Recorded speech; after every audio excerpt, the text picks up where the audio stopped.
Okay, what we have here is a vintage mid-80s boombox. This is the Panasonic FM49. I've had this in my collection for quite a while. Prices for these on eBay run about $50 plus shipping. So they're fairly inexpensive, especially compared to what they cost back in the mid-80s. This probably would have been a $200 boombox. Now, I like this one for several reasons. Reason number one, it has detachable speakers. I like to pull these off and put them in the corners of the room, and the corner echo of the bass really drives it and gives it a more fuller sound. I like the fact that it has a line input. The selector up here is now set to line in the back, and you can plug in other audio equipment. Or actually, back in the day, what I used to use this one for was we had a stereo VCR, and I took the stereo outputs from the VCR, put them into the line inputs of this, and then I could blast concerts in stereo in my bedroom. So I've always gravitated toward decks and boomboxes that have the line input. Currently I have my cell phone tapped into it because I'm not going to play any copyrighted music and run afoul of the copyright lawyers and police out there. But I want to demonstrate how this sounds and then show you a few of the features on it.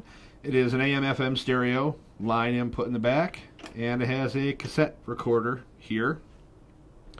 Now, what I didn't know back in the day, because I didn't have a service manual for this, but I found one online, and going over the specs of this thing, the mid-80s were not hi-fi friendly, shall we say, especially on lower-end consumer products like this.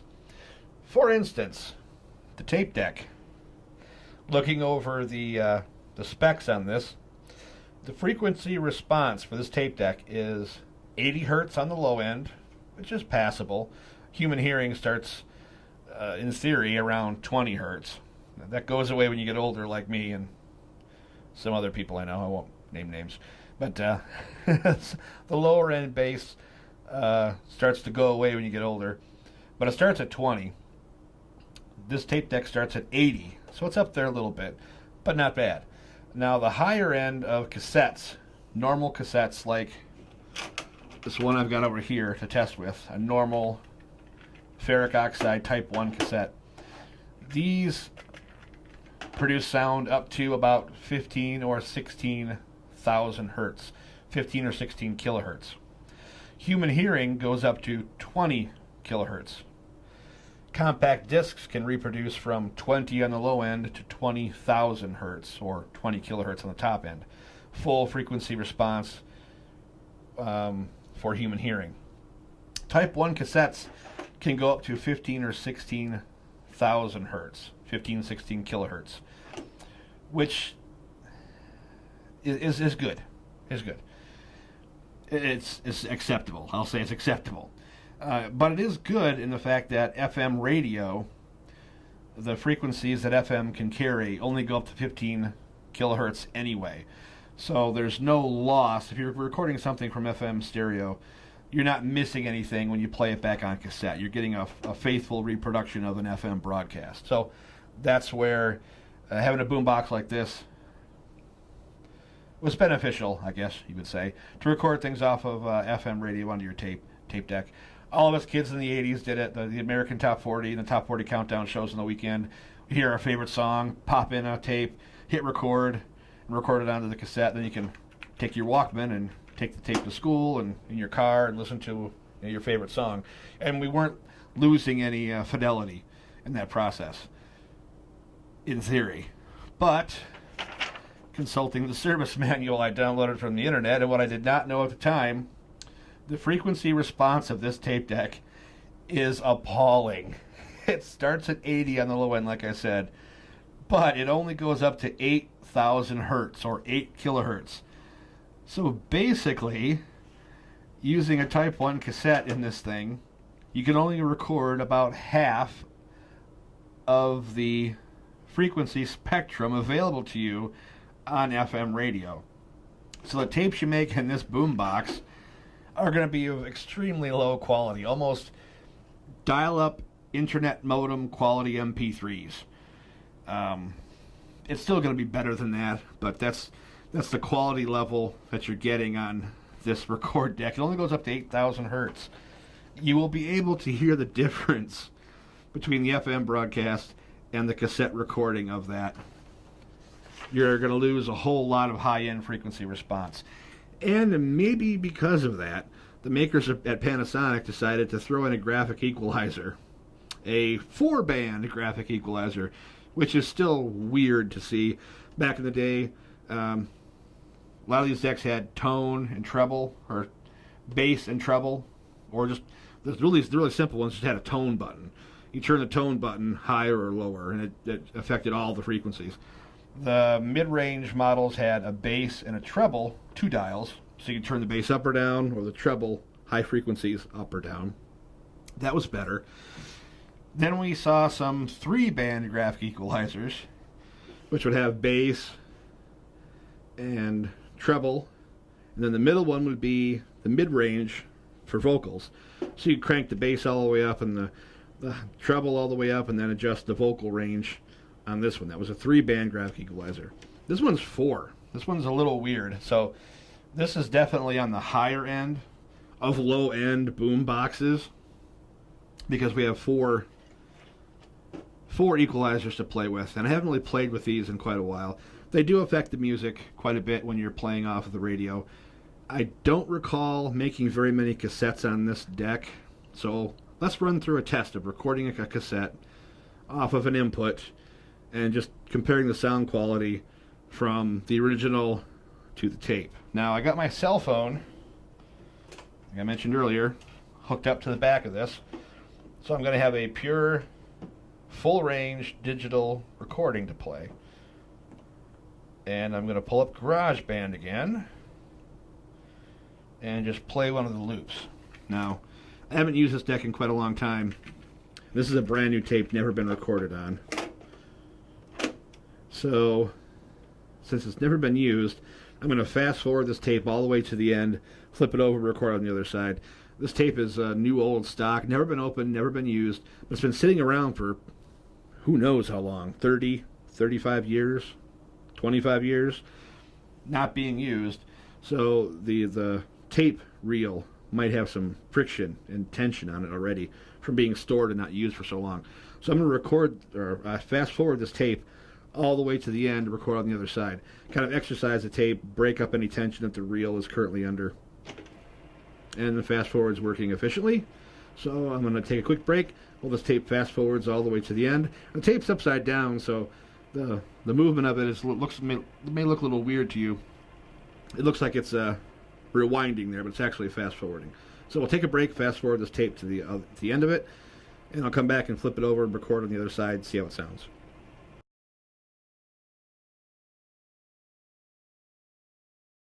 Okay, the tape is successfully fast forwarded all the way through to the end. You can see the tape is stopped. A little disappointed that the fast forward button is still deployed. It didn't automatically sense the tension in there and kick itself off. It should have done that. Should be an auto stop mechanism in there. It's not working properly. I'll have to fix that later. Eject the tape, flip it over to the B side. This is a MaxL tape. We'll talk about MaxL later, especially this communicator series. Cheap find on eBay. We'll talk about MaxL and tapes in general later. But now let's get to this. Got it in. Hitting record and play. So tape mechanism is started. When I see the tape being pulled onto the take-up reel, I'll start my phone. Here we go. Gonna run some music through it now.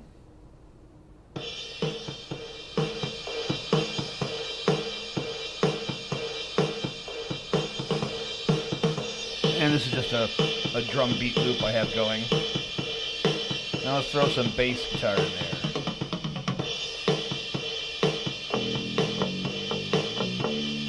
There we go.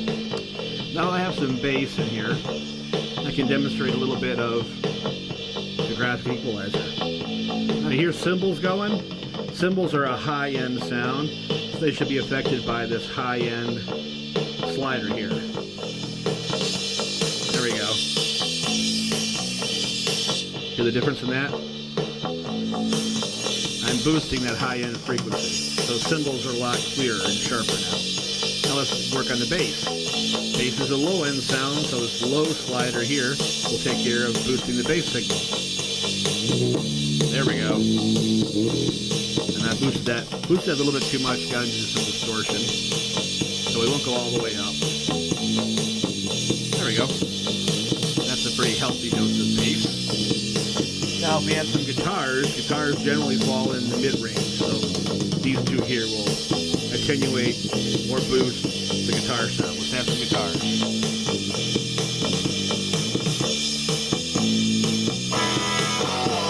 There we go.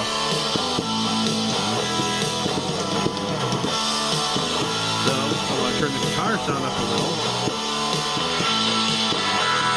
There we go. Low end guitars. Guitars fall generally this area here. Let's turn everything down but the guitars. And hopefully the camera's microphone is letting you hear the differences there. So these are all now attenuated down. Where I like to listen to things, because I'm older, I'm losing some high-end frequency response, so I generally take the high ends and boost them all the way up. Now this may sound a little more tinny to you than it does to me, because I have significant hearing loss.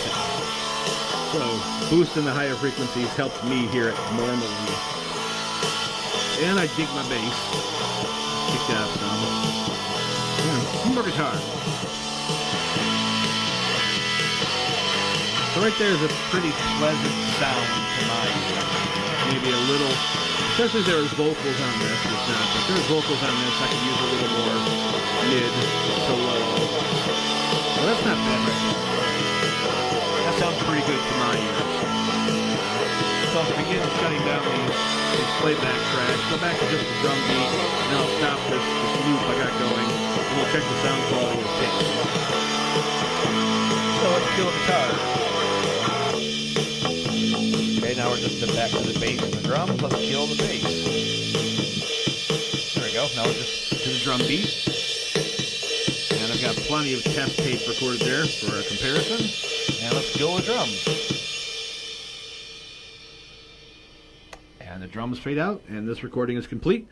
Now I can stop, rewind, listen to the sound quality of the tape compared to the nice clean digital that I just fed into it for the recording. So let's stop and rewind. Again, you can see it's at the beginning of the tape this time. The automatic stop has not kicked on, so the button's still depressed. I don't like that. You can burn the motors up when that happens, so I'm going to have to check that later. There's a little sensor guide in the tape mechanism that senses when there's tension on the tape, and it'll pop and then stop the playback or fast forward and rewinding, depending on which button is depressed. But that's not working at the moment. But I do not see anywhere on here where it says auto stop either. I might be just taking that for granted, because most of the units that I've had auto stop to them, but they usually say auto stop on them someplace. This one does not, so maybe it's not equipped with auto stop, and I just got to pay attention when I'm fast forwarding or rewinding a cassette. So I have to change this from the line input down to the tape input. So now it's on tape. Hit play. Tape is playing. I heard a thump from playback in here. Listen to how noisy this is.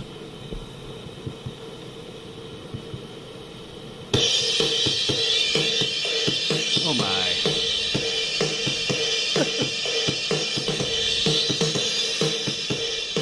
Okay, overall first impressions, this sounds okay. The cymbals are not as bright as they were on the original, but they're passable.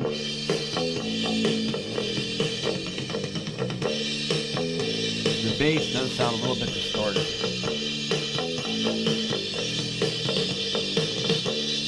Let's make this flat. frequencies are coming through level. And I can maybe hear some deficiencies in the recording. Overall, it sounds okay. I mean, for being portable, this is an acceptable sound. Fill this thing with some batteries and take out to the beach or to a picnic or out in the woods or what have you. Oh, one thing I didn't mention earlier.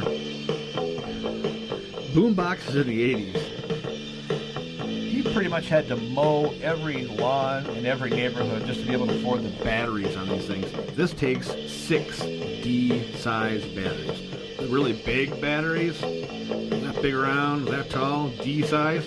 This thing takes 6 of them. And if you're playing your music loud, you'll burn through those 6 batteries in a couple hours.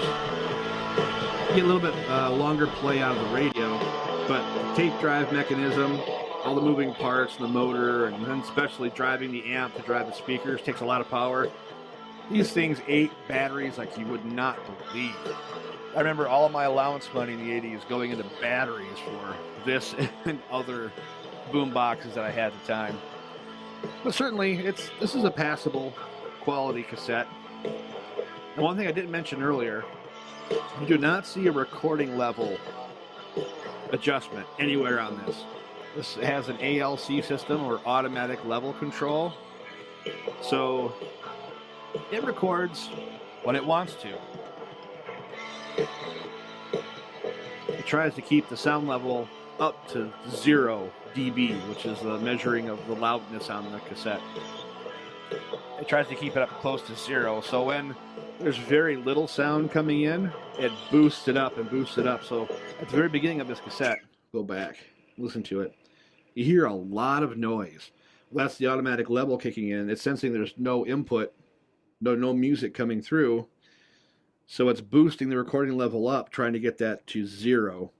So before the song starts, you'll hear noise sort of creeping up slowly, creeping, getting louder and louder. Music kicks in, which is really loud. So it brings the recording level back down. I hate that. It produces really staticky and dirty sounding recordings.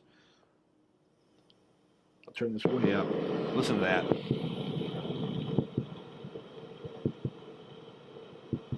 Now the thumping you're hearing there is a product that's taping and storage for so long. On the supply and take-up reel, there's a little notch that holds the tape onto the reel, and it's not quite flush with the reel, so there's a little raised area in 2 spots. So when the tape has been on that reel for so long, it creates little ridges in the tape. And as that ridge gets drug across the playhead, you hear a thump, thump, thump, thump.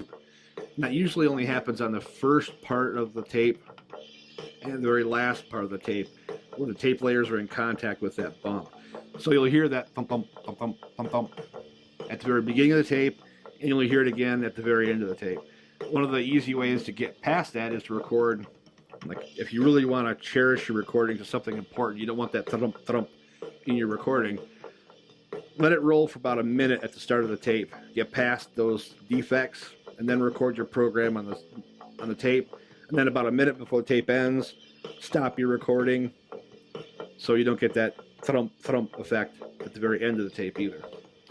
But back to this particular recording, it sounds okay. Minus all that horrible level control hiss at the start. This sounds passable. Bass response is pretty good. Now I'm hearing distortion in the guitars.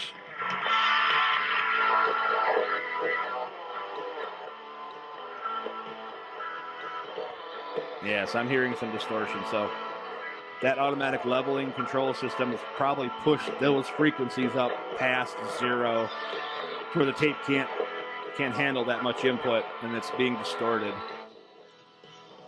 The highs sound pretty good. The lows, they've got the bass cranked all the way up on this, and it's not distorting the speakers like the original input did.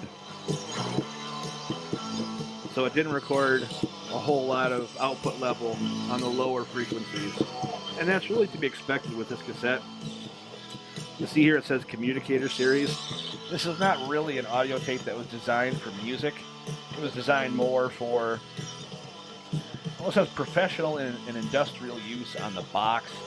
Generally, that means tape dictation. So these would have been used in doctors' offices for the doctors to record notes on patients and then hand this tape off to the secretary, who would then type it up and enter it into the patient's charts. I only know that because my wife used to do that, and she had cassettes like this kicking around all the time, or micro cassettes or mini cassettes or a multitude of other dictation type systems, but the doctor she worked for particularly had cassettes. So this is a communicator series cassette. It wasn't meant for music. It was meant for voice reproduction. So the middle of the frequency response spectrum is what this tape handles best. So that's probably why I'm hearing distortion in the guitars here, because it's more efficient at recording the center part of the spectrum and not so much the highs and lows, because that's not needed in the human voice. The human voice is only the middle of the spectrum. I'll put up the exact hertz response of human voice, but generally speaking, it's right around 1 kilohertz. A little lower for men, a little higher for women. And here again, you can hear all kinds of noise and tape hiss in this thing. Okay, that was the end of the recording, and you hear a lot less tape hiss now. But at the point where the recording was still going on and there was no input, here we go. Hear all that noise? That's the automatic level control trying to boost up the lack of input to make it at 0 dB. So lots of dirty noise there. That's where the recording stops. And that's where this little walkthrough stops. Other than what I've shown you so far, it's a pretty unremarkable little boombox, standard for the era. It does have a microphone input up here. So in this tape mode, I could record me talking. Let's see here. Oops. Okay, so now I'm talking in tape mode. This microphone up here should be active. It should be recording my voice. Let's stop, rewind, and play it back and see if it's actually working.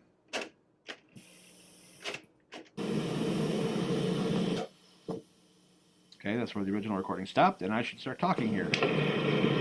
Okay, so now I'm talking in tape mode. This microphone up here should be active. It should be recording my voice. Let's stop, rewind, and play it back and see if it's actually working. And it was working, and it worked fairly well. I'm standing about 3 feet away with a microphone that picked it up really well. So that part works. And it also has AM, FM, and FM stereo. If I put this into the radio mode, put the antenna up a little bit. That's AM. There's not much in my area for AM radio, especially since I'm in a building right now. Kick it on to FM. And there we go. Not much to be picked up inside this building I'm in, so that works as well.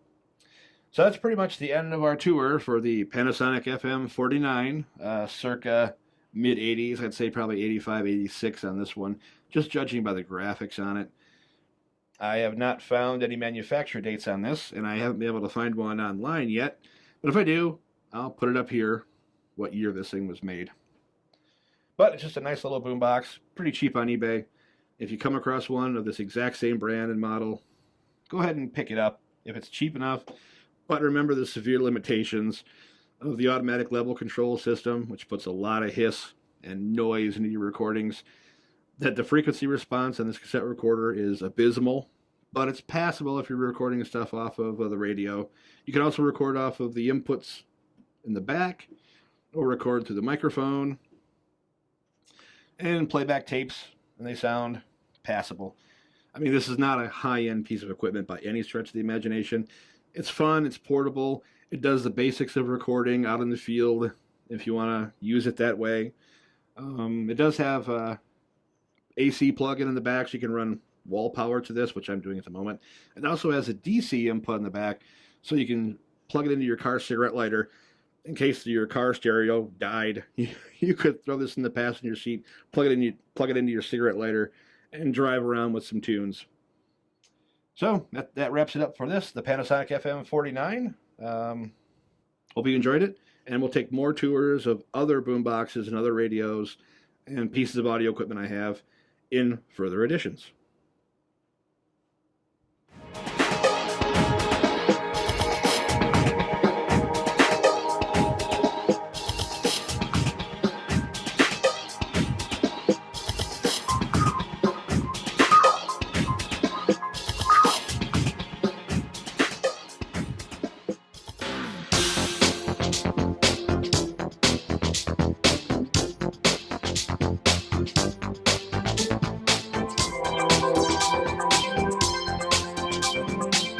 Access Vision. Your voice, your community.